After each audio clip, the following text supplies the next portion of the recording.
Sega. Sega, yeah. And how did you get started with Sega, and how did you get into the role you're in now? Yeah, so I mean, I've been selling and managing in the building products sector for about almost 20 years now. About 8 years ago, I was approached by a recruiter saying that there was a Swiss company and they're looking to hire their first Canadian employee to kind of start growing the business here. And so had an interesting conversation with them. Sega is a really cool company, a little bit different than a lot of North American companies. It's family owned and operated. It's very focused on its employees, very focused on their development. It has a kind of real, European mindset when it comes to that. And so, yeah, they had a cool idea and a really good product. And I definitely see the markets moving in construction, moving more towards high performance, net zero, those types of things. And so the product and everything aligned really well.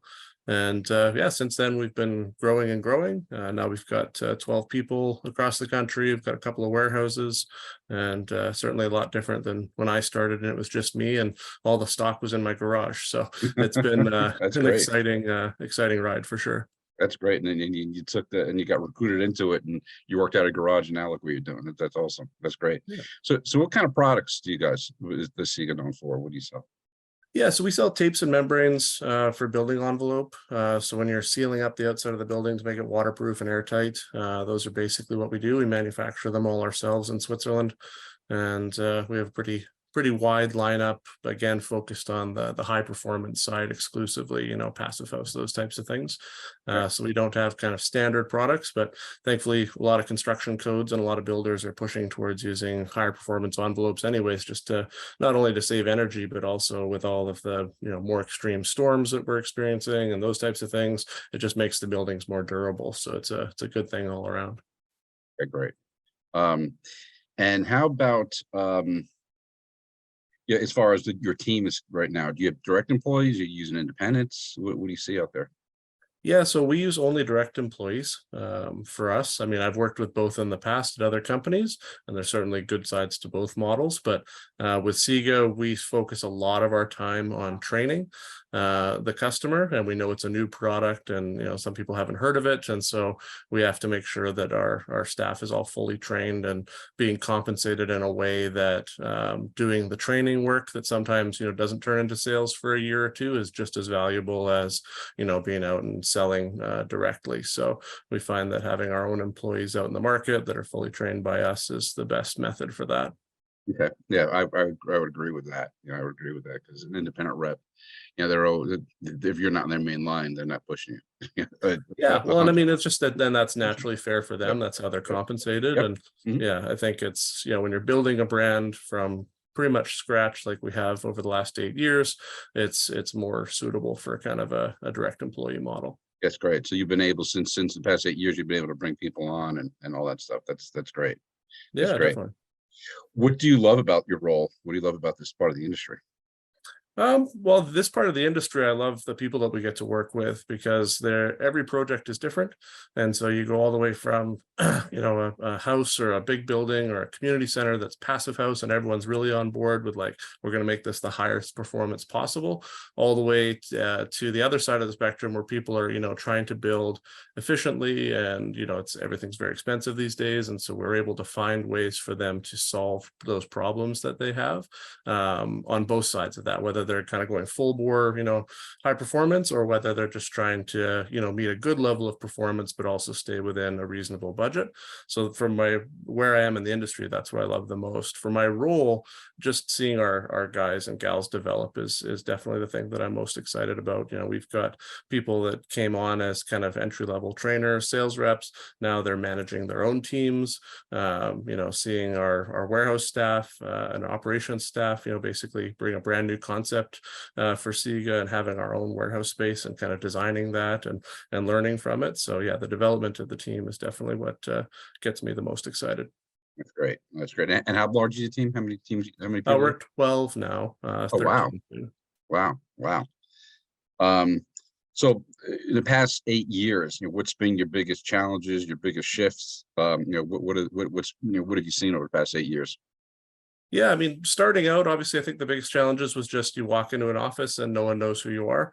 They need to try and put you, have some sort of frame of reference to judge what your product is and what you're talking about against. So we had to kind of work with that. As we've gotten to be a bit more well known, I mean, we're not a household name by any means, but within the high performance side of the industry, we're well known now. Definitely, I think the last 3 years, the biggest challenge has been adapting to the new kind of work-life balance and workspace balance for our clients. So all of our guys have been remote, and I've been working remote for like 13, 14 years now. But a lot of the architect offices, engineering offices, the people that we call on, it used to be if you want to get a hold of that person Monday to Friday, 8 to 5, they're in their office. But with COVID, obviously they couldn't be. And then since then, with more work from home and more flexible work, and we have to find new ways to kind of meet our clients where they are, whether that's on social media or at different networking events, or just finding new and interesting ways to reach out to them that isn't just meeting them at the office every day. Right. And so do you sell through distribution? Are you selling through distributors? We Yeah. have a hybrid model. So we sell through distributors. We also do sell some customers direct, depending on the market and the customer size. It's a similar model to a lot of our competitors. And so we kind of have had to adapt that model as well. Okay. All right. And all your people, they work remote.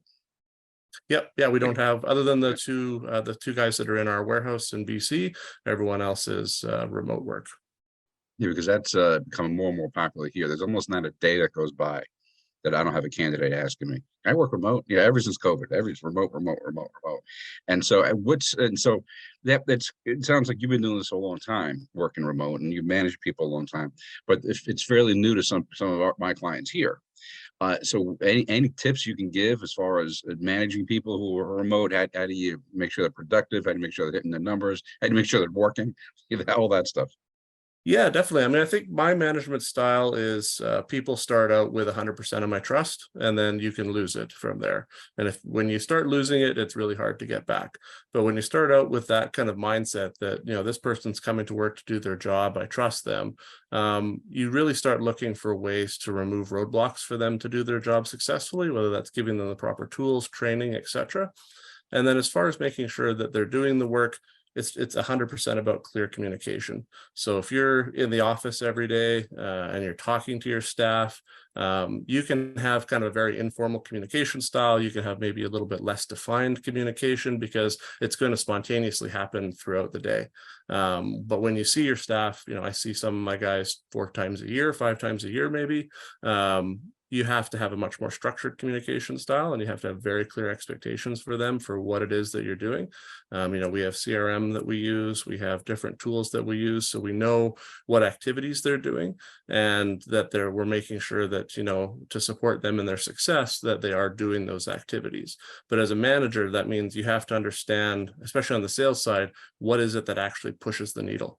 And it's not just about hitting these metrics that are kind of faceless just because they look good. It's about what metrics actually push the needle, what makes a successful territory, and then helping your staff hit those metrics, and then them getting to see that level of success. So when they can see the correlation between, if I do these things, I'm going to be successful, and other territories that are successful have done these things, I find that there's a lot more buy-in for, I need to do my 7 visits a week, I need to do my 14 phone calls, my 4 new customers, whatever it is that you're measuring. They can see the direct correlation for it. And I find that works not just for experienced reps, but also really well with kind of the younger generation. They like to be able to see kind of that correlation straight through of like, this isn't just a random number we've pulled out of a hat.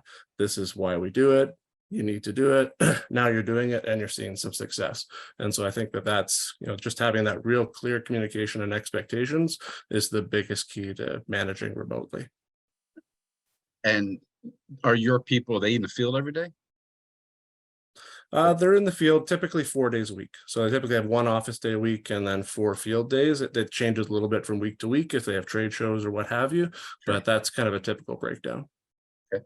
And how often do you go out? And you said you see your people about 4 or 5 times a year. So I'm assuming that's one-on-one. You probably have national sales meetings, all that stuff. So how often are you personally, how often do you get out?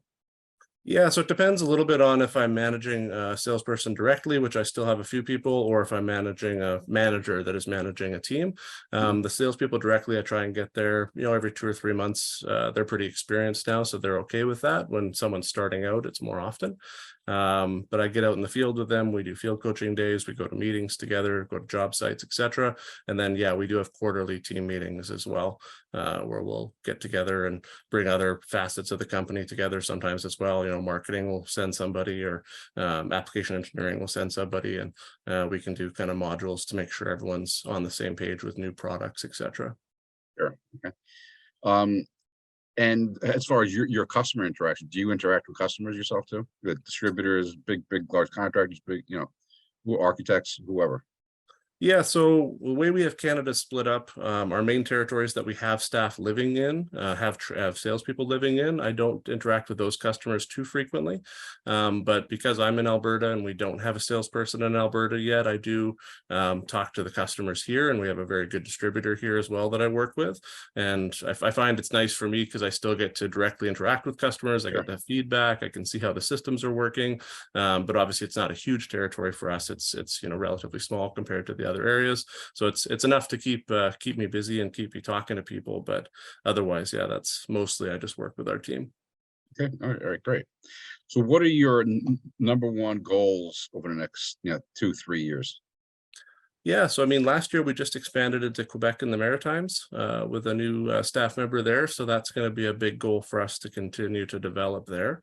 I would also like to duplicate our training center concept that we've got on the West Coast, somewhere out east as well. It's been working quite well for us. And then from there, we just have really aggressive, growth goals. And so that's going to mean onboarding some new staff. It's going to mean making sure that all of our marketing and collateral and technologies are up to pace as well.